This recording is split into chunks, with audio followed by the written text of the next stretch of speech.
quite a different setup today, and I think most of us are working from home remotely, or at least avoiding getting in touch with other people as much as possible. If you go out, make sure to check that you don't have any symptoms. That's the most important thing. Now, I thought I'd give you some advice on isolation and how to deal with it and how to deal with loneliness. From my experience as a cancer patient, I have had to deal with that quite a lot. I think if there's one thing all cancer patients, no matter the diagnosis, can relate to, it is isolation and being lonely.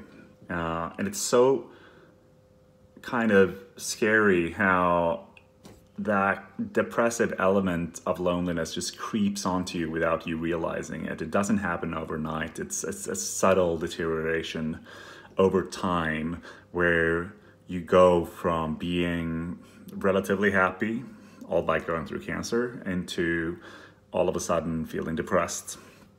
When it comes to neurotransmitters, we have 7 of them, and the neurotransmitters are involved in our happiness and psychological state of mind. There's only 3 of those that can actually be activated when you are on your own. So neurotransmitters are, for instance, dopamine, serotonin, endorphins, and so on and so forth. And only 3 of those 7 can be activated on your own. The other 4 cannot be activated unless you are with other people. That goes to show how we are coded to be with other people. We have a need for it. So when we're not, we're gradually gonna get miserable. But here's a couple of advice that I learned over the years of going through cancer. First of all, physical exercise. It's extremely important to get that routine going, even though you don't have access to the gym. Try and find ways of complementing your normal way of exercising, such as obviously go out for a run or a walk, but also as long as you don't run into someone or run too close to someone. But other ways of doing it is obviously, of course, physical exercise in your home. I'm not going to walk you through loads of different techniques and stuff what you can do, but I'd advise just to Google it or find an article that helps you set up a home gym routine. Secondly, meditation and yoga and or mindfulness, whatever floats your boat. When it comes to ways of calming down your mind, get that routine going. I start every day at least 20 minutes. I do deep breathing exercises, and that's my way of calming my mind down and starting the day on a good note, in a sense. And especially in times like this, I know it can feel counterintuitive because it's not like you interact with anybody, you're just with yourself. But it's a way for you to calm your mind down. And I think that can be ultra important now, especially in times like this with all the negative news.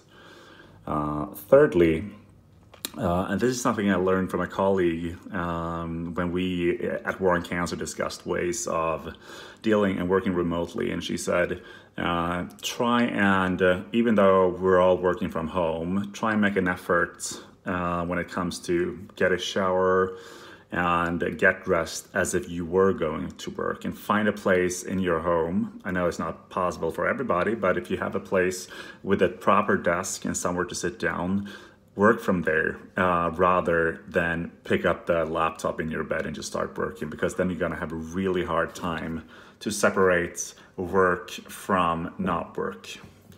And fourthly, I would go for eating healthy. I know in times like this, when you're a bit bored and a bit miserable, it's easy to just order like a pizza or burgers or whatever junk food, because you feel like you earn it and everything is going down to shit anyways. But I think especially in times like this, you should certainly try and eat as healthy as you can. And you should try and eat a varied diet, a lot of vegetables, and get the right nutrition in, because that, of course, also affects your mental health. And lastly, I would say pick up the long lost art of calling someone. I've started calling my parents a lot more since this started, and they have definitely appreciated it, and I have appreciated it a lot as well, because all of a sudden that becomes one way that we can actually interact and engage with other people. And also what my colleague said was she started to call people on FaceTime. That adds another dimension of digital interaction.